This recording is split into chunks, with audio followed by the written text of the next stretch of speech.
sakumaha Syekh Nawawi sanggeus Syekh Nawawi teh bisa ngarang kitab bebeja kaki Marzuk wa ta abdi geus ngarang kitab kumaha teh Ki Marzuk bisa jelema koskara itu mah Nawawi asal diaji nahuna diaji bilagahna diaji mantekna ngarang kitab mah bari kos kitu mah cek Syekh Nawawi pada inang hese-hese di situ dianggap lain kitu aduh iya hasil karyanya anak dibikin ke Kiai Marzuk teu ditarima lain eta tak kabur sia bisa kos kitu mah wah tuh kuduku mah pikir ku sia ngalamun mainnya di Sib Amir tempatnya Sib Amir hotel Sib Amir Syekh Nawawi teh di dinya kuari mah tinggal ngaran Sib Amir aya Thoriq Syibul Amir Sib Amir teh Syekh Ahmad Khatib Sambasna di dinya tah di Jabal Abi Gubes bebeja deui kadua kali abdi ieu ngarang pang ningaliakeun pang tasehkeun lain eta Nawawi ngarang kitab mah babari engke sia lamun geus ngarang kemudian sia teh boga rasa tuh karangan aing tah piceun rasa eta kudu ka mana tuh abdi tuh ngaji ka ditu tuh ngaji tuh guru tuh oh kadinya ngaji ka ditu piceun ilmu sia ngaji ka ditu sekali dua kali tilu kali karak datang ngadenya ngaji geus teu ngaji di Kiai Ahmad Khatib teh teu ngaji ngaladen bae jageus bisa ngaji mah ieu mah deuk ngaji teh ngaji diri geus lain ngaji utawi iku lain ngaji haleing lain geus bisa ngarang ngaladen ku ari mah di imah Kiai Ahmad Khatib di mana-mana lampu minyakan ngaminyakan lampu di mana-mana tah sore semprongna dibersihan di mana-mana eueuh cai guru teh dipangkolkeun cai kulahna kitu keneh bajuna eta be Syekh Nawawi teh tangah hidmat ngaranna tuh ulah di dalam karangan sia Ki Marzuk teh kos kitu bararisa jelema asal geus diaji bae gitu ngarang kita mah bisa lain eta ngahidmat kuari mah tuh Syekh Nawawi henteu ngaji datang ka eueuh rasa bisa ngaji datang ke eueuh we ja bodoh orang aing dibandingkeun jeung guru aing mah tu bodoh geus ngarasa bodoh tah mulai setik pan hiji mangsa kaburitan lantaran Syekh Nawawi teh toap kaburitan macet datang ka pondok buri teuing peuting teuing teu kaburu ngaminyakan teu kaburu ngabersihan lampu ditepak bae ku Syekh Nawawi lampu cang sia cabreng dibawaan ka majelis neuleuh kulah kosong kene ditepak ku Syekh Nawawi kulah pinu geus Ahmad Khatib deuk ngalawudu di amban lain cai yang buatan Nawawi geus gajawan teu ngalawudu di dinya ge Ahmad Khatib mah biasa bae ngalawudu di dieu saja salat maghrib beres salat ngaji pas bantes keur ngaji maghrib Sanawi di lawang je baja geus bisa ieu ngajina tuh ngabandungan biasa aya murid hebat jasa atraksi di harapan guru cek Sanawi wah ka aing asana ieu ka aing ka jeung kuku wah ge geus beda rarasaan geus tungkul bae coba ka dieu kabehan delekeun deula ya mama dibuka baju jubahna dicokot di kelekna set buah naon ya rambutan wah ieu menang ti Pandeglang cenah ieu rambutan ieu tenden cokot deui belah katuhu set naon ieu weh salak Bogor tah mah salak cokot belah di ieu mah ada berat cek Ahmad Khatib naon ieu naon waduh kadu kadu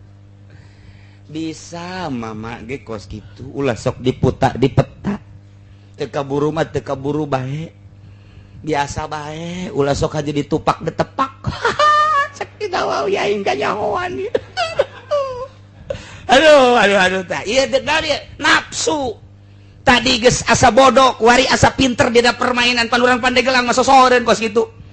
karang teu teurak dikadek bae geus waduh leungeun baju dikaluhur-luhurkeun bae asal ngomong naon aing Pandeglang paling Ciomas bisa digo aing sombong boga kos gitu teh ulah cek haman kot bisa mah bisa bepicen ilmu kos gitu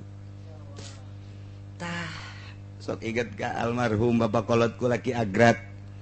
nyana geus basantren di Benda Kerep nyana geus hebat jasa luar biasa masantren ka Mama Bakri ti dieu berangkat ka ditu datang lantaran naik kareta can salat zuhur can salat asar datang ka ditu langsung maghrib berjamaah milu ngaji di surah pan ku mama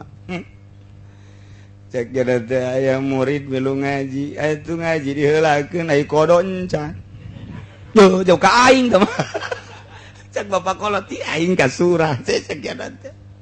aduh gas isukna kodo ngaji deui maghrib ngaji mangaji bae ulah sok ngagugulung ilmu hikmat segala teterak ditembak segala teterak dikadek mangkaning nyana menang ti kiai di dia di Jati ternyata Kibar Mawi asaknya nama ilmu hikmat ti almarhum Kibar Mawi datang ka ditembak ngebul atuh Kibar Mawi lah cek teh ilmu kos kitu mah ilmu samperan piceun hayang jadi jelema mah yo cek bapak kolot ka aing deui bae piceun ilmu hikmat gas mau diwirid ngaji deui ka 3 penting ngaji si boga pikiran cek na ieu cicing mending dimitoha apa di lembur sorangan atuh kunaon boga pikiran kos kitu kumaha Bakri kajahoan bae kajahoan ngaji mah ngaji bae kumaha Allah metakeun ieu mah ngaji lain mikiran ngaji endahan mending dimitoha apa mending di imah sorangan dimitoha mal bener boga pikir geus kakarak dipiceun kabeh mentah hampura ngaji mabruk ilmuna mabruk tah guru batin teh kos kitu masya Allah nah ieu mentah hampura Syekh Nawawi ka mama geus diampura ulah boga rasa hebat jelema kakara kuari boga ilmu asa geus teu boga ilmu bodoh boga pakamonesan dipiceun geus Syekh Nawawi teh geus boga dirina ge asa eueuh geus eueuh be perasaan bodoh luar biasa kakarak disanggakeun deui ieu wa ieu coba ieu karangan ieu piceun nu eta mah nyieun deui Syekh Nawawi eta keneh ngan kulantaran nyieunna baheula aya boga rasa hebat titah dipiceun wari nyieun deui sageus nyieun deui diangsongkeun tah mun ieu bagus ngan deuleu tuh ditungtungna tuh kurang alif hiji kanyahoan kurang alif hiji kanyahoan mun babejak ka Habib Rojak ge sarua coba ieu wah udah enggak usah dilihat lagi emang kenapa susah eta para wali mah kos kitu agarek bareng di deuleun jahe ieu kurang alif hiji alifan padahal teh di deuleun teu naon kok bisa kanyahoan wallahu a'lam tulis ku Syekh Nawawi guys terus ke nya geus teu boga rasana naon ngarang teh lillahi taala bu ieu mah lain kitu awas ya karangan aing tah ciptaan aing lamun deuk dipotokopi bebeja heula kana bogana naon sababna atuh aing hayang menang bagian atuh tah eta kos kitu la yajuzu taubu ila bi izni nakilihi eta kos kitu teh ceuk ahli tasawuf mah tanda teu ikhlas lamun ikhlas keparkeun satungtung bener ulah sieun-sieun teu kudu bebeja deui sok mama geus izin perbanyak bere pokokna mah lamun memang jang halayak rame make laya juzu tobu nu mantak abah mah lamun aya kos gituan ulah dibabaca kos kitu mah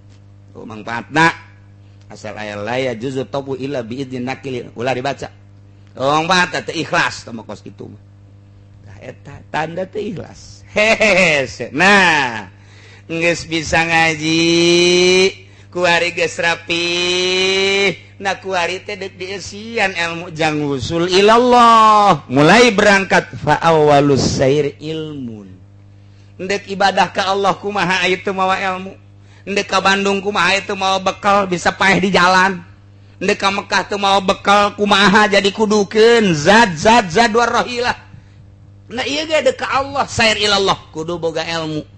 mun teu boga ilmu eta teh cara dongeng uzlah aju mawa anak sapi bikang sapoe 2 poe kuat keneh saminggu lain deui pan perasaan asa aya di hareupeun bae itil ji atuh deuk kumaha deui 10 poe mah puyeng aduh geus teu katahan di luhur zikir di handap utek-utekan milu zikir deui nyana sakira ieu aing uzlah kumaha ieu ngadeukeutan Allah barang neuleuh sapi bikangna ditumpahkan pon ku nyana manya uzlah numpakan anak sapi eta daun eta ilmuwan nu kos kitu pan cenah endek ngaluhurkeun agama Allah pan atuh ngagigiring zaki itu bohong teman dega Allah na semi tamah ai semi teh ban ge tibelet ujianan ulah teu kos kitu pan cenah dega Allah pan atuh ka Golkar pan cenah dega Allah pan atuh ka partai pan atuh cenah dega Allah pan atuh gaul jeung riba deka Allah kudu boga ilmu nu murni coba tinggal-tinggalkeun ta ieu fa awwalus sair ilmun ilmu lelembutan jadi timimiti ilmu syariat kuari naik ka tarekat pan ieu deuk usul ilallah atuh lamun ka partai mah usulna ila duit atuh lamun ngagi gulung nu kos kitu mah tah jadi tim sukses usulna teh ila Innova sarinyana alhamdulillah cenah anugerah ti Gusti Allah kajian pager kan pun aduh alhamdulillah cenah kabeli mobil alhamdulillah kabeli motor atuh usulna kadinya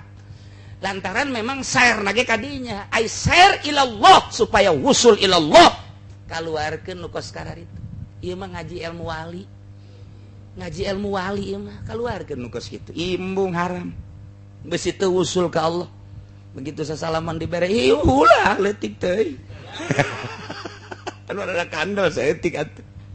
ieu lah fa awwalus sair ilmun beres aya bahan di urang maca kitab bisa maham bisa nyurahkeun bisa kemudian ku urang geus diatur ruhna summa amalun beramal ku hari salat ngaji Quran geus menuju lillah penting udang-udang Allahu Akbar lillah silaturahmina lillah ngariungna lillah ka Allah bae mantak ngamaknaan la ilaha illallah nage la maqsuda bihaqqin fil wujud illallah nu dimaksud kalawan hak kecuali Allah geus kabeh ge salat maksud ka Allah puasa maksud ka Allah zakat maksud ka Allah haji maksud ka Allah silaturahmi maksud ka Allah ngaji maksud ka Allah pidato maksud ka Allah dek berpartai ge masalah asal nu dimaksud kecuali Allah pek baik dek organisasian pek asal ulah anu dimaksud Allah kecuali Allah cara urang dek jadi tim sukses no problem masalah asal maksudnya ke Allah sakitu bae aku teh cak kaji pudoli iya geus ka Allah bae asal disungut teh heulanan ka Allah la maqsuda bihaqqin fil wujud ilallah encan naik deui engke la maqluba encan naik deui engke terus naik deui sesuai jeung makom kuari berangkat kudu boga ilmu berarti aya nu nungtun guru kuari beramal aya nu ngaping guru geus beres kakarak summa halun ti dieu bakal timbul naon hal zauk teh nyicipi urang mun nyayur geus akur ieu teh rukun sayurna mun teh mah urang nyayur asem tina ngongoraan kemudian laja asem dan lain sebagainya coba rasana kumaha icipan ku urang sayur ngeunah geuninganan ieu sayur kurang aseman kurang uyahan kurang lajaan liah ibadah ge sarua bae sok kurang nyai-nyayan ngeunah geuning geus karasa kurang zauk boga rasa nikmat lantaran ieu hate teh dijazab ka Gusti Allah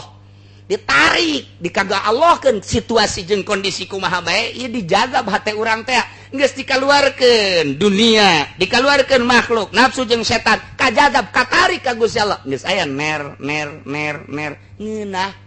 geus ngeunah mah atuh waduh mantep biasa deh nangkep asal geus geuna nangkep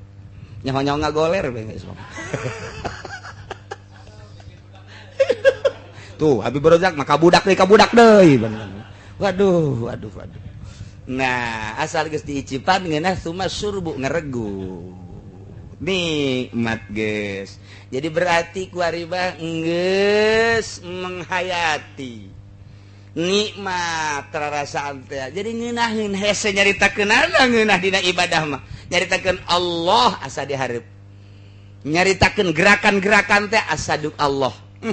Allahu Akbar. Sejuta rasa. Aya uyahan, aya aseman, aya lajaan, aya lada-ladaan saeutik, aya seungit-seungit nangkang ngoraan. Masya Allah, aya jagongan, aya segala rupa rasa didinya aya ketika orang Allahu Akbar. Sorati Allah, gerak ti Allah. Babacaan lain babacaan orang, babacaan ti Allah, gerakan nangtung kieu teh ti Allah. Eta teh lain kudu dihayalkeun diomongkeun kitu, geus aya di jerona. Nu mantak atuh takbir da teh Allah. Ya kaula salat asyar 4 rakaat baru kenal bar. Atuh tama ngahayal kos itu mah. Ngaranna eta mah kos kitu mah kitu ngaco. Cek Allah teh sia kos jeung sahabat salat pan sia nyaho salat ge ti aing. Sia nangtungna ge nangga gerakeun aing. Atuh kunaon kikituanan di hareupeun aing. Pan aing aya. Sia basa kumaha ngahareupan RT. Cek Allah ieu sia nang aing geus asal Allahu Akbar di jerona geus aya rasaan eta kos nu tarutain eta aya lain salat baik. Jas sia endek nginum geus aya kos nu tarutaina. Buktina nyokot gelas.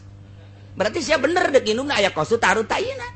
Di jero hate sia teh hayang cai es, jamual nyebut moal kanu panas. Kertek hate hayang nu tiisah cai es. Kertek hate hayang nu panas atuh cai panas. Eta geus aya kos taruh taina. Atuh kunaon ku ari salat Allah sajaka ulang salat.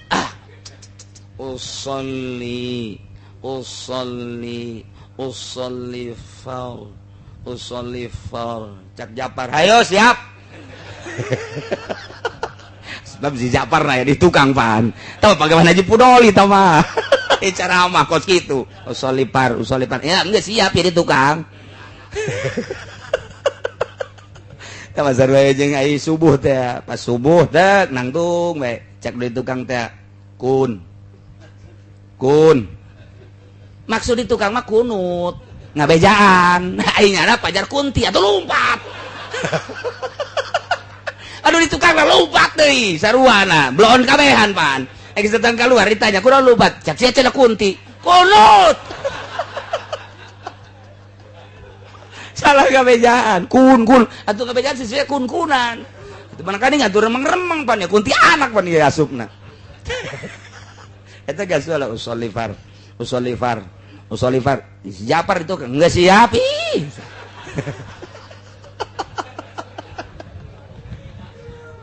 Aduh, tebareres jasa. Masya Allah, naya ilmun, 2 amal, kadua katilu amal, katilu hal, 4 zauk, 5 surbu, nah kagenep sakar. Jadi mah luar biasa ya, wallahu a'lam.